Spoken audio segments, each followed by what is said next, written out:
ये question Kurukshetra university BCom first semester का है। इस क्वेश्चन में पूछा गया है कि किसी आदमी के पास 45,909 रुपये थे और उसने उन पैसों को अपने बच्चों में बांट दिया। हमें नहीं पता उसने उन पैसों को बराबर हिस्सों में बांटा या फिर किस रेशो में बांटा, हमें नहीं पता।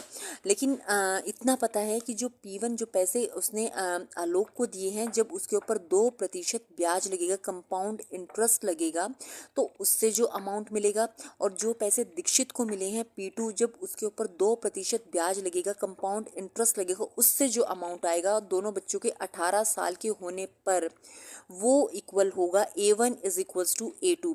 तो हमने मान लिया कि P1 जो है आलोक को पैसे दिए गए और P2 जो है वो दीक्षित को पैसे दिए गए, लेकिन दोनों का सम 45,909 रहेगा।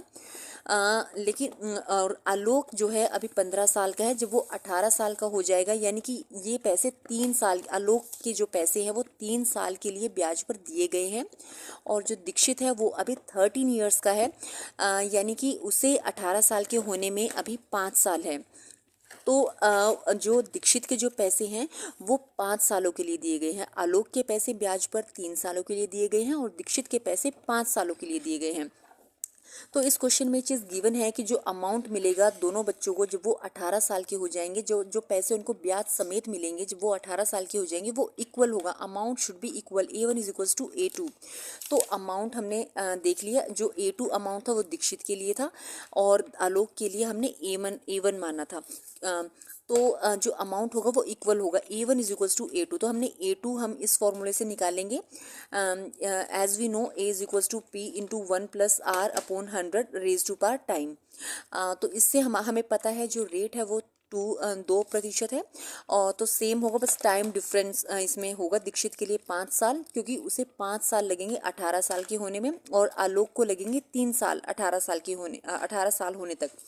तो हम क्या करेंगे, A1 is equals to A2, इससे हमारे पास P2 into 1.02 raise to power 5 is equals to P1 into 1.02 raise to power 3। ये दोनों हमने इक्वेशन इक्वल कर ली, और इससे हम इसको हम इसके नीचे ले आए क्रॉस मल्टीप्लिकेशन से। तो इससे हमारे पास P1 की वैल्यू आ गई, और इस P1 वैल्यू को हमने इक्वेशन 1 में पुट कर दिया, इससे हमारे पास P2 की वैल्यू आ जाएगी ऐसे। तो इससे हमारे पास P2 की वैल्यू आ गई, और इस P2 को हमने फिर से इक्वेशन फर्स्ट में पुट करके P1 की वैल्यू हमारे से निकल गई। तो हम इससे हमें ये पता चलता है कि उसके फादर ने P1 को जो पैसे दिए थे 45,909 रुपये में से, P1 को जो पैसे दिए थे, यानी कि आलोक को पैसे दिए थे 23,409, और दीक्षित को पैसे दिए थे 22,500 रुपये।